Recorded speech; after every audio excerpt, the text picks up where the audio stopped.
রাধে রাধে বন্ধুরা, আশা করি তোমরা সবাই ভালো আছো। আমিও ভালো আছি। আজ করব দারুণ স্বাদের একটা ইউনিক রেসিপি। তোমরা দেখতে থাকো, খুবই ভালো লাগবে। একবার এইরকম রেসিপি করলে বারবার করে খেতে ইচ্ছে করবে। ভাত রাইসের সাথে তো কোনো কথা হবে না।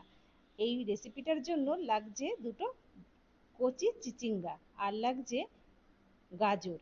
আমি এখানে নিয়েছি একটা গাজর আর দুটো কচি চিচিঙ্গা। চিচিঙ্গাটাকে একটা ছুরির সাহায্যে এভাবে ঘষে ঘষে উপরের সবুজ খোসাটাকে আমি তুলে নিচ্ছি।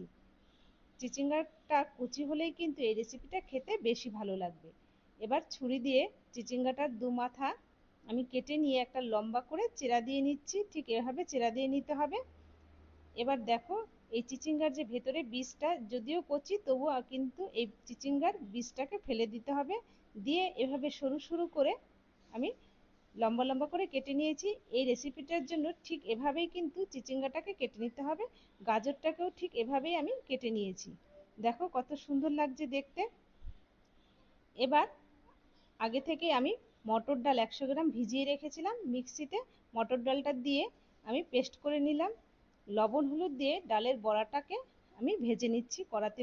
তেল দিয়ে ছোট ছোট করে বড়ার শেপ দিয়ে উল্টে পাল্টে ভেজে নিচ্ছি। খুব কড়া করে কিন্তু বড়াটাও আমি ভাজবো না। দেখো, ঠিক এভাবে মিডিয়াম আঁচে বড়াটাকে আমি হালকা করে ভেজে তুলে নিচ্ছি। এই যে এখন বড়ার তেল রয়েছে, তার মধ্যেই আমি গাজরটাকেও ভেজে তুলে নেব একটু লবণ দিয়ে।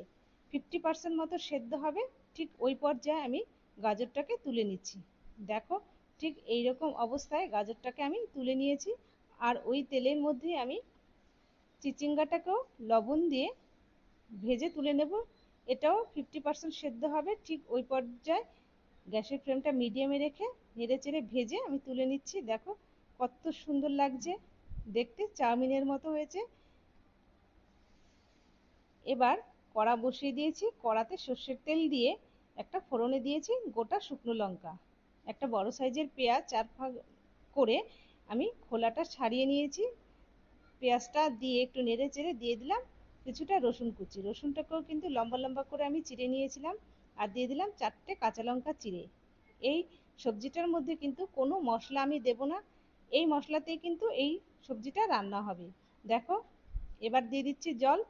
পেঁয়াজ আর রসুনের একটা সুগন্ধ বেরিয়েছে, আর খুব কড়া করে কিন্তু ভাজিনি। বাদামি রং হয়েছে পরে আমি জলটা দিয়ে দিলাম পরিমাণ মতো লবণ। জলটা ভালো করে ফুটে উঠেছে, তারপর দিয়ে দিচ্ছি ভাজা গাজর আর চিচিঙ্গা দিয়ে নেড়ে চেড়ে আরও 10 মিনিট মতো আমি গ্যাসের ফ্লেমটা মিডিয়ামে রেখে ফুটিয়ে নিয়েছি। আর এদিকে 1 চামচ কর্নফ্লাওয়ার আমি বাটিতে গুলে নিয়েছি। ঝোলটা যখন ভালো করে ফুটে উঠেছে, সবজিটাও সেদ্ধ এসেছে, সেই পর্যায়ে আমি ডালের বড়াটা দিয়ে দিলাম। আর দিয়ে দিলাম একটু চিনি স্বাদের ব্যালেন্সের জন্য। আর দিয়ে দিচ্ছি এখানে কর্নফ্লাওয়ার গোলা দিয়ে আমি নেড়েচেড়ে নামিয়ে নিলাম। দেখো কত সুন্দর হয়েছিল বন্ধুরা, খেতে অসাধারণ হয়েছে। একবার করে খাওয়ার অনুরোধ রইল। তোমাদের কেমন লাগলো রেসিপিটা অবশ্যই জানাবে। ভালো লাগলে একটা লাইক করবে আর ফলো করবে চ্যানেলটি।